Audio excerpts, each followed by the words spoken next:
Hey guys, Prowl 1701 here, and today we are going to be talking about what if it's Armageddon again, end of the world. This happens a lot around here, lots of Armageddons around here. Maybe it's me, I don't know. What if it is Armageddon and you can only say one story from each series of modern Doctor Who? What story would you save and why? Starting with season 1, Christopher Eccleston's season. For me, it has to be Dalek. Don't get me wrong, The Empty Child two-parter is a close second. And if this series didn't have my favorite Dalek story of all time, it would be The Empty Child two-parter, because that story is amazing, essential Doctor Who, one of the best Doctor Who stories ever, period. But I love Dalek. It's my favorite Dalek story. I don't think things have ever been as personal between the Doctor and the Daleks as they are here, even though it's only one Dalek. That just seems very personal because of everything he lost in the Time War because of the Daleks. At least he could always take solace in the fact that at least, even though his people were gone, he wiped the Daleks out too, and then suddenly there's one right in front of him, and all that bitterness and anger and rage just come bubbling back up. All of that frustration that he feels, all of the hurt and all of the scars, all the emotional scars this Doctor had suffered. And that is apparent throughout the episode, is that Dalek and the Doctor kind of mirror each other. And it does a good job of showing just how deadly one Dalek can be. I always prefer stories that have few Daleks over stories that have a lot of Daleks, I think. I think there's so much more you can do. It's one of the reasons I actually like Resolution. I don't love Resolution, but one of the things I actually like about it is just one Dalek running around. And that's done really well here with Dalek. Series 2, it is School Reunion. Series 2 has a few good ones to pick, but I just love School Reunion. I think Elizabeth Sladen and David Tennant have really good chemistry together. I like how at odds Sarah Jane and Rose are. Elizabeth and Billy do that really well. I love having K9 back. And I love that even though it's a different actor playing the Doctor, I get the sense that these characters have been really close at one point, and they have been away for a long time, and they are overjoyed to see each other. And plus, I just really like the story. I love the interactions with the Doctor and the Headmaster from the King from Merlin. I really always like when they're interacting. That's really nice. It's a really good episode. Tennant's really in good form here. Series 3, it's got to be Blink. I know it's a little cliche. I know Tennant's not in it a lot. And yes, this is my favorite series of modern Doctor Who, and there are other stories that have more of Tennant in it, but I love Blink. I'm one of those people. I think Blink deserves all of the accolades it gets. It truly is a great story.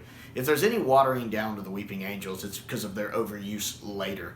But just going off this, it's such a wonderful concept, such a wonderful idea.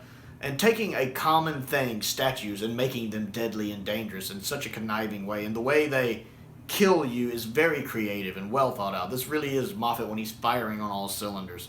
I absolutely love this. This is the best time we've ever had a Doctor Light story where the Doctor's not in it a whole lot, and it's still a masterpiece and one of the classics. To me, that doesn't happen a lot, but it's done to great effect here. And then Carrie just does a good job as Sally. She is a phenomenal actress, and she pulls off Sally so well. Series 4, this one was tricky. But I am going to go with the Stolen Earth two-parter. I think we need a good Dalek story there with Tennant. And there's a lot of good stories. I know a lot of people would pick the Library two-parter, and it is great. But it's not one I like to go back and rewatch all the time. Stolen Earth and Journey's End, while being very over the top, as the Russell's finale seemed to just have to get bigger and bigger and bigger and bigger and bigger, it still is a lot of fun. It's kind of one I just turn my brain off and enjoy it. I love Julian Bleach's Davros in it. It's probably my second favorite Davros performance after Genesis. The makeup for Davros is perfect here. I really enjoy this story. It's a little overcrowded, but it is a really good two-parter.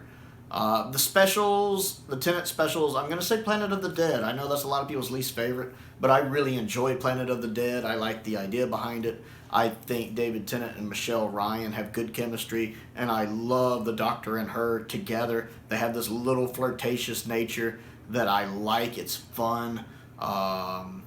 Much like Matt Smith with Clara, I kind of like that kind of fun, adventurous flirtation that we don't get a lot in Doctor Who, because I'm usually not big on the romantic things in Doctor Who, like Rose and Tin, and River and the Doctor, and I never really buy that. But this little fun flirtation bit, I actually enjoy. I would have loved to have seen more of them together.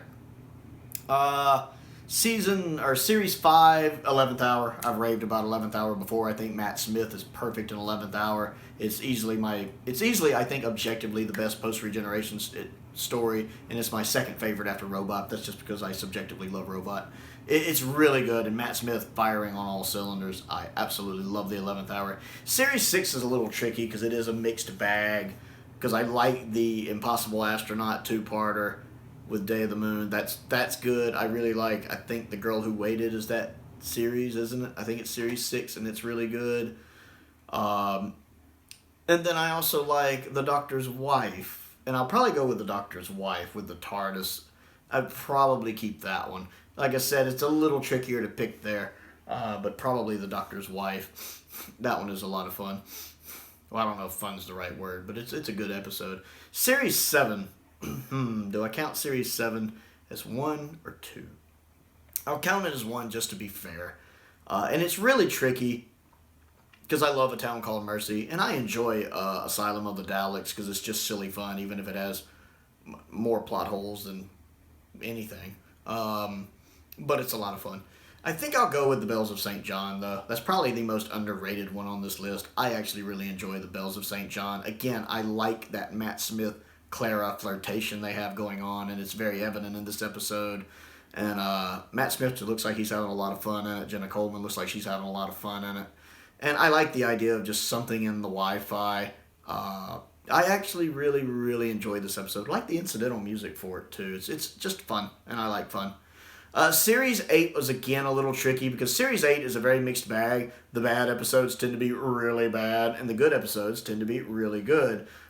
Deep Breath, I appreciate more as I've seen it. Robots of Sherwood, I appreciate more as I've seen it. I love Time Heist. I love Mummy on the Orient Express, and I love Flatline. They're just the 3 fantastic episodes of Doctor Who. I think I'll go with Mummy on the Orient Express. I really love that one. I think it's a unique idea. I love that the Orient Express is a space train. I love the countdown clock. I love the resolution of everything when they find out what's causing it.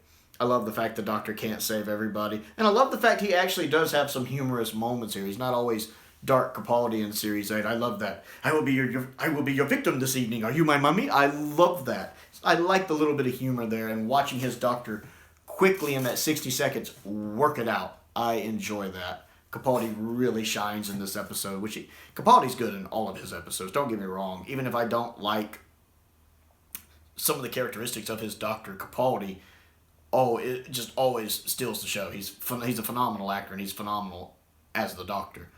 He always is. Series 9, Heaven Sent. It's got to be Heaven Sent. I love the Under the Lake two-parter a lot, but Heaven Sent is just a masterpiece. And Capaldi, it pretty much runs a one-man show, and he is just phenomenal in it. I absolutely adore it. It's essential Doctor Who. Series 10.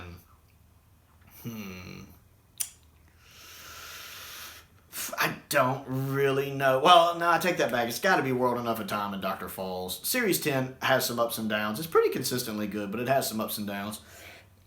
But yeah, it's got to be World Enough in Time and Dr. Falls. See, modern Doctor Who gets a little tricky because, do you count Twice Upon a Time as part of the season? I know they don't when they release it in media, but, I would want to save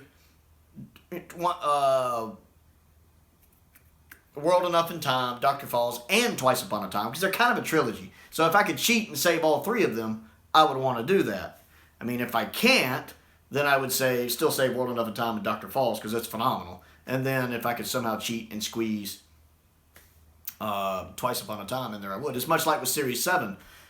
Does Day of the Doctor and Time of the Doctor fit in that? Because I'd want to save at least Day of the Doctor. I'd want Time of the Doctor, but if I had to pick, I would save Day of the Doctor. Actually, if I could pick, I'd probably save Night of the Doctor over of the 3. Let's do it like that. If I could only save Night of the Doctor, Day of the Doctor, and Time of the Doctor, I'd probably just save Night of the Doctor. I mean, I'd try to save all of them, of course, because I do love Day of the Doctor. It's flawed, but it's got a lot of good moments in it, a lot of really good moments. But I love Night of the Doctor. It's just fun.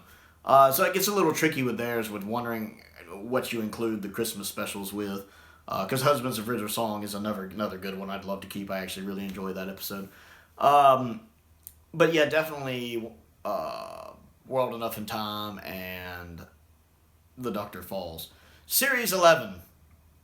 I would probably skip right over that and move over to the next series. Trust me, if I'm sitting here, it's Armageddon, and I'm only able to grab one story, I'd be like, Series 9, Heaven Sent. Series 10, World Enough in Time, Doctor Falls. Series 11, moving on. Yeah, I don't think I'd save anything. I mean, there's a couple good ones. I mean, if I had to pick one, if they're like, you're going to pick one, I'd probably be like, Ghost Monument or Kablam. One or the other. I've watched Ghost Monument more recently, and it's not bad. So probably Ghost Monument. But I remember liking Kablam the one time I watched it, but probably Ghost Monument. But I would probably just move on to Series 12. Series 12 is a little tricky because I like several of them, but it's probably going to be the Tesla episode. Because I like Spyfall, but if you just have Spyfall, you don't find out how a lot of that resolves. I enjoy The Haunting of Villa Diodati, or however you say it. But again, that's kind of part one of a trilogy practically, and if you only had that one, you don't find out how that resolves. What I love about the Tesla episodes, it's very contained, it's very self-contained. It is very much a bottle episode, and so I would probably save that one. Plus, I just think it's a really good episode. The guy playing Tesla is just amazing in it. So it really is a better version of Vincent and the Doctor, which I really like. So I would probably save the Tesla episode. And from Flux, this gets tricky. Does Flux count as one or as multiple? I feel like counting Flux as one, even though it's one story, is cheating. I don't know why. It just feels like the easy, lazy answer. So that's going to be a rule. We can't count Flux as one, because even though it's one story, it just feels like cheating. We didn't count Child of a Time Lord as one. When we were doing the classic ones, we picked one episode. So with Flux, we're going to break it down. You can only pick one of the 6. I'm going with episode 2, the one that really focuses on the Suntarens, the War of the Suntarens. That one feels closest to being a bottle episode. It's not quite, but it's close to it. It's mostly there. And it is a pretty good episode, actually. I actually do enjoy that episode, especially for the Whittaker era. So even though the Doctor is hypocritical as fucking it, but other than that, I would say that one, the Suntaran one. So that is my thoughts on this. I don't know about the specials yet, but I got a feeling it might be Evil of the Dalek. I mean, not Evil of that. Eve of the Daleks, because I really liked Eve of the Daleks a lot. So that's my thoughts on that. That is the stories I would pick from each series of modern Doctor Who. I want to know what you think of my choices and which ones you would choose. So comment down below and let me know. Other things to do while I have you here. I have a P.O. box. If there's anything Doctor Who related, sci-fi related, or otherwise you would like me to do an unboxing video of and a review of, you can send that to my P.O. box, which is in the description below. I also have an Amazon wish list that I update regularly. That is down there as well, if you want to take a second and check that out. I also have a Patreon. If you would prefer to support me that way, I certainly appreciate you taking a moment to look at that, see if you're interested in anything like that. My entry-level tier is only $2 a month, and anyone who joins at any tier level gets a free video request for a video they would like me to do. Most importantly, though, thank you for watching.